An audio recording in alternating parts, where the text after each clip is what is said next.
and welcome back to another episode number 3 of Imagination Week. I am Joseph Lanzalata, and I manage the student entrepreneurship program for Tangent, Trinity's Ideas Workspace, as you see above. Today we have a few more resources that we're going to go through, and some cool spaces that I think there is a lot of room for innovation in to inspire potential ideas in yourselves and in myself as I explore with you guys.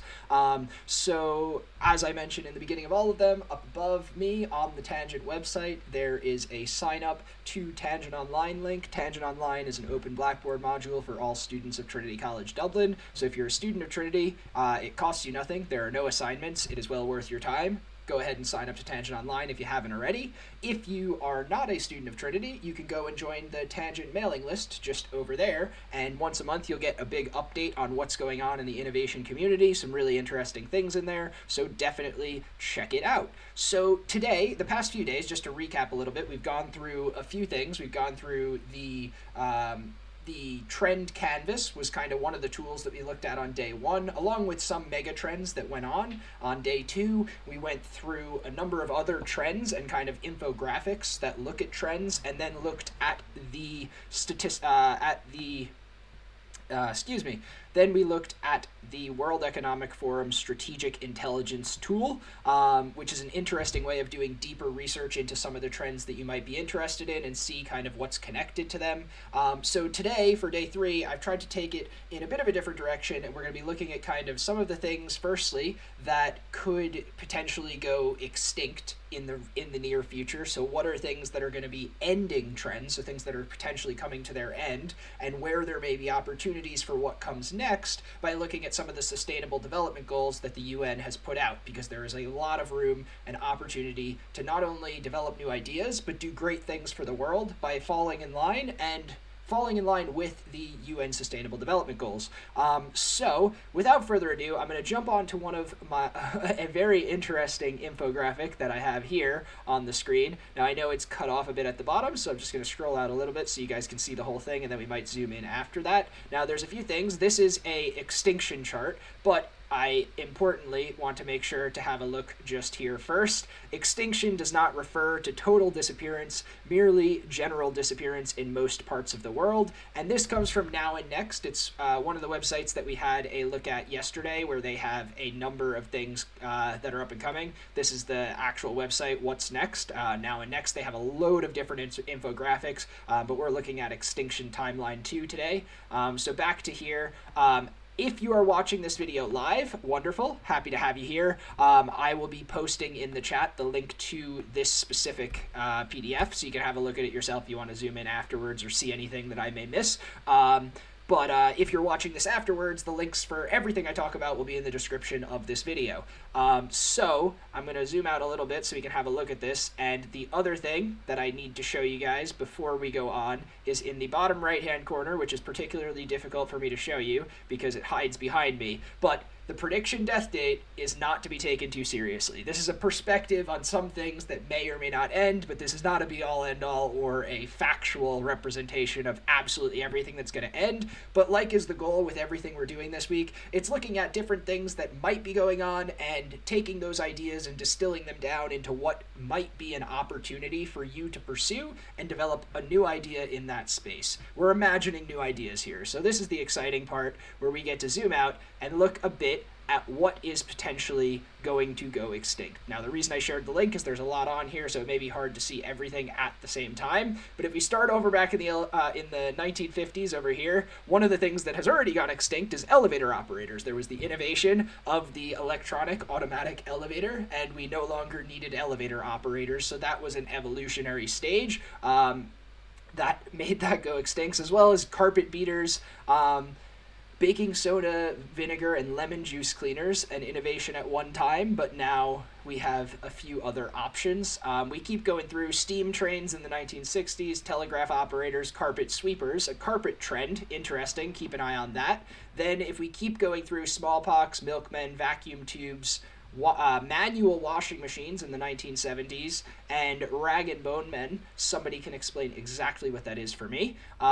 Gray's knees, John Lennon, type sellers, diving boards. I believe that diving boards still exist. However, this would say that they have not been as relevant after that time. Video arcade games. Now, this is an interesting one as we started to move into the digital age. Forgive me, I cut off the timeline. We started to move into the digital age. There's the opportunity to have video games, so online video games, which you then see in the 1990s, Pac-Man kind of took over. So there are a few that kind of trace through here. The end of fax machines also in the 1990s. As we go over into the 2000s, we have Napster ending, TWA, beepers, Tower Records, Lehman Brothers, cathode ray tubes, shorthand, dial-up, record stores. I would say shorthand ended, however, as we move forward, texting became a big thing. So this is why I love these charts, guys, because when you look at them, you can see kind of what has happened before. And from looking at a few of these things, you can see the trajectory for what's next. So once we get past here, we're looking at 2020. So these are predictions within 2020, what is becoming obsolete. I would say VHS has already, that's my opinion, but I know some people would still use them. The last DVD may be created.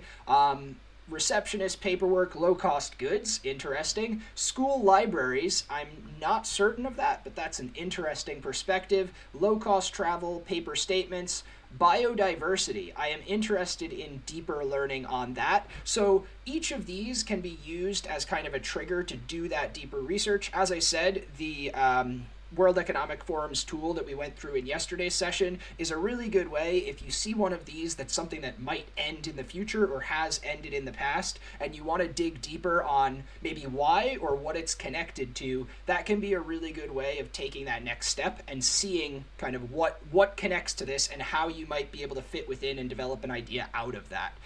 So we'll go to the last few. In 2030s, 2040s, 2050, what is going to go out? House keys, wristwatches, photography in public places, we shall see. If we go into 2040s, peace and quiet will be gone. I hope not, but potentially. We still have noise-canceling headphones. The third world, half the world's languages, national post services, bank tellers, I suppose national post services, everything's going to go online. Handwritten prescriptions, we're already innovating past that. I know there are a number of startups helping us get past that. And then in 2050, cash, glaciers, national currencies, democracy, interesting, mobile phones, physical newspapers, cigarettes, and cemeteries. So as I said at the beginning by reading the kind of thing, none of this is to be taken too seriously, but I thought it was some interesting things. As I said, if I just click to the other tab, this is all from the kind of like what's next, stay ahead of the future. There are 1,001 lists of what's coming next. It's just an interesting place to start when you're trying to come up with new ideas, to look at what other people are predicting is coming next, see the trends that exist, and dig a bit deeper and do some research into the idea that you are actually looking at, or to come up with an idea. This is an easy space to go. So I will share, just to the now and next, for anybody who's just on this video, in the chat, I will share the link to that. So just there you have it if you're interested. But the main bulk of today, where I wanted to spend some time, is on the UN Sustainable Development Goals. Now, some of you may have heard of these before. Some of you may have heard a friend talking about them. They are an interesting and kind of widespread blanket for social innovation in the world, and some goals that the world has. But better than I can explain them is this wonderful video that I have here on the screen, which was from the latest summit, but it kind of puts together the vision for the future and what they are. After we watch that, I'm going to talk through some of the goals, and then give you guys a takeaway. It might not be a very long session today, but I just wanted to get these few tools across to you because I think it could be valuable. So here we go. I have never seen so many people so animated around the Sustainable Development Goals as during the past 3 days. From the SDG Action Zone on our lawn to billboards in Times Square, the SDGs are everywhere as they should be. We started this journey together in 2015 and we know our destination. Opportunity for all on a healthy planet. In short, we have set our sights on a fair globalization.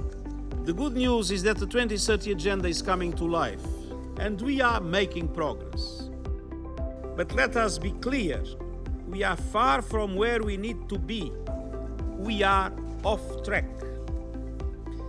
That is why today, as requested by our political declaration, I'm issuing a global call for a decade of action to deliver the Sustainable Development Goals by 2030.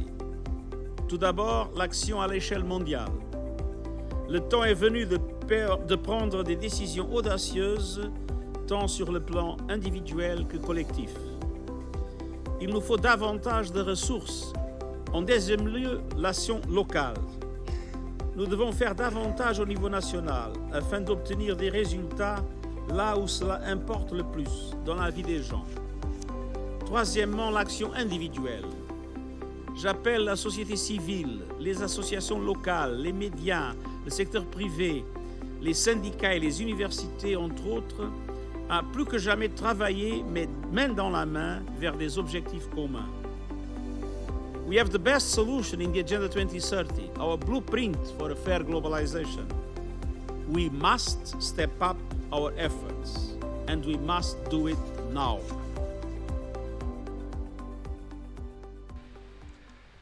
So a bit inspirational, an interesting way of introducing the new steps towards 2030, which is the target for many of these goals, but it's always going to be an ongoing target. For anybody who hasn't heard of the Sustainable Development Goals before, I'll just read the little brief here. So the Sustainable Development Goals are a universal call to action to end poverty, protect the planet, and improve the lives and prospects of everyone.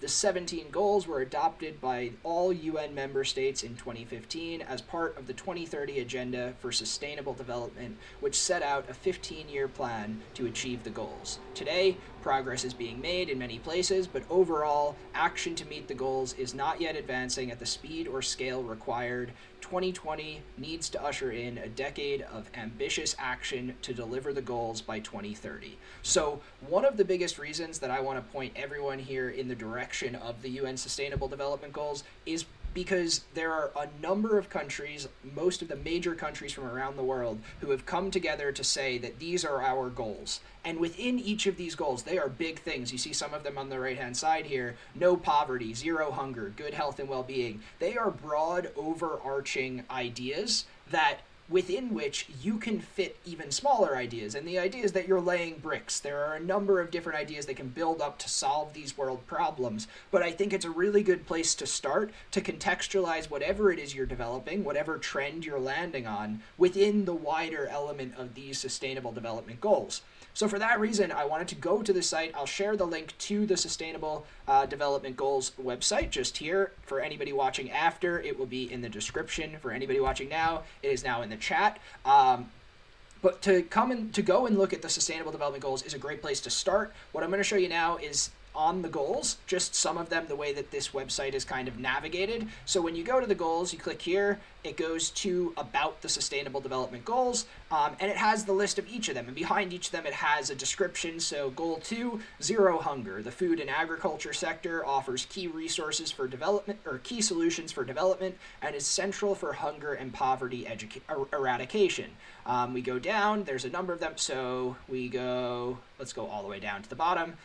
Goal number 17 is an interesting one. It's partnerships for the goals. So revitalize the global partnership for sustainable development. So this is the most meta of the goals in the sense that it is establishing partnerships that are going to allow us to achieve all of the other goals. And as I'm going through these, I think you might be able to think about almost any idea that you are working on, any new innovation in today's world, in 2020 today, but whenever you're watching this video, is likely to fall under one of these 17 headings in some way, shape, or form. And if you can lean into that and aim towards doing good in the world, which I would hope and I think is what many innovators want to do, it is going to be really good, not just for your idea, but for the community that you're able to build, because you're aligned with what a number of countries around the world have said are the top 17 goals that they would like to achieve. So I'm just going to dive into one of them. I think number 2 is a good one to look at.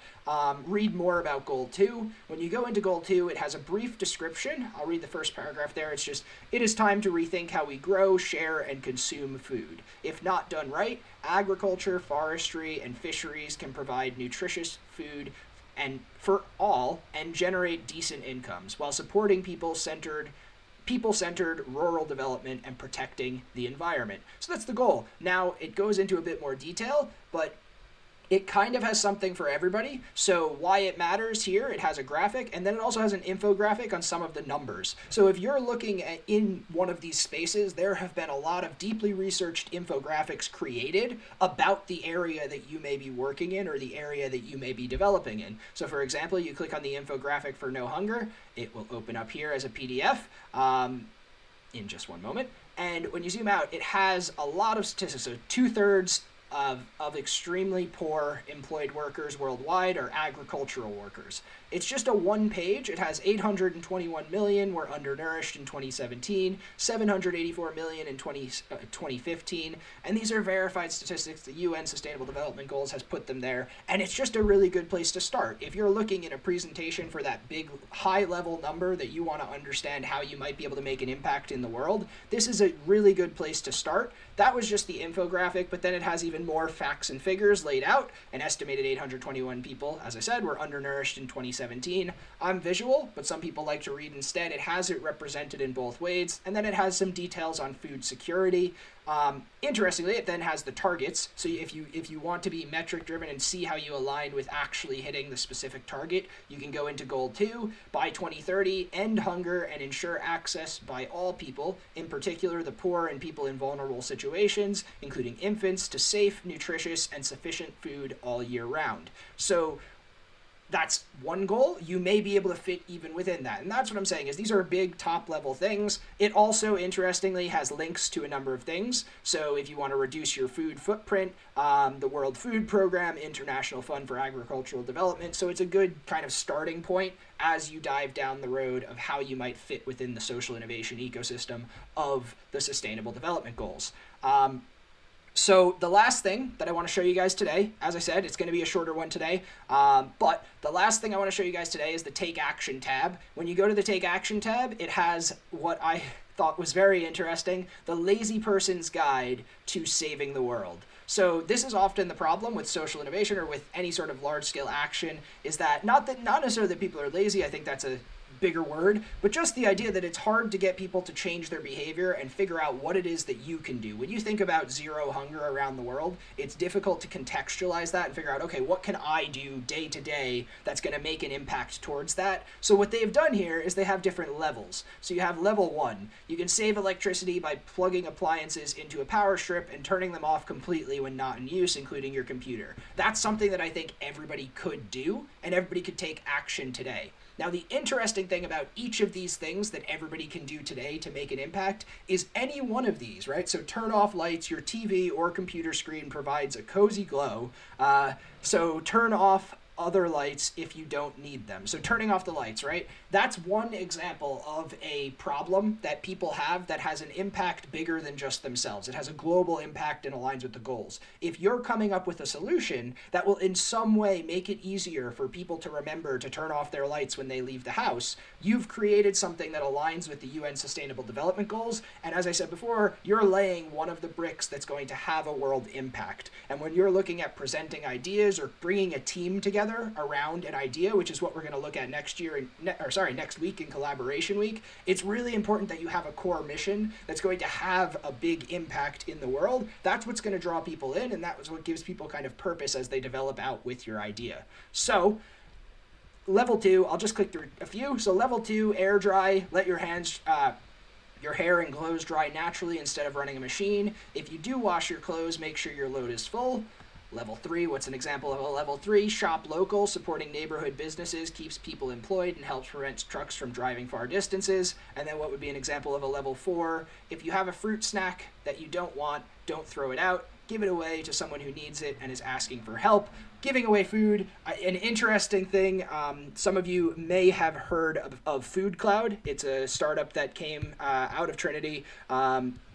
and it takes food from grocery stores and gives it to charities that can get it to the people who need it. It's leftover food that would go to waste anyway, but this is how you might be able to do that on a smaller scale. And every little bit does count towards this overall goal. And I think that when we're developing new ideas and when we are looking at starting something up that's going to proclaim to do good in the world or proclaim to be successful in the world, aligning it with any one of these goals is going to be a massively important thing. It is definitely massively important today, and I think as we move towards the future, right now there is a global pandemic and everybody is hyper aware of how fragile the world can be to these things. So if you're ahead of the game and you have something that solves a problem for a vast number of people around the world, or even contributes to solving that problem, I think you're onto something, and I think that's a really innovative and exciting place to start.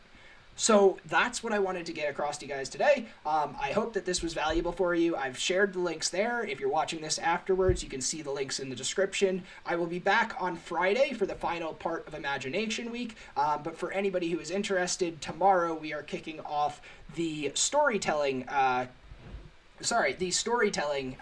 element of our Tangent TV. We are going to do a series on storytelling, and tomorrow we are having Steve Rawling on. For anyone who is interested in that, you should be back tomorrow at 3 o'clock. You can set a reminder on the YouTube channel, subscribe down below, and if you have not set all the reminders for all of the things we have going on, we have a lot more to come, and I hope to see everybody in the next session. Bye for now.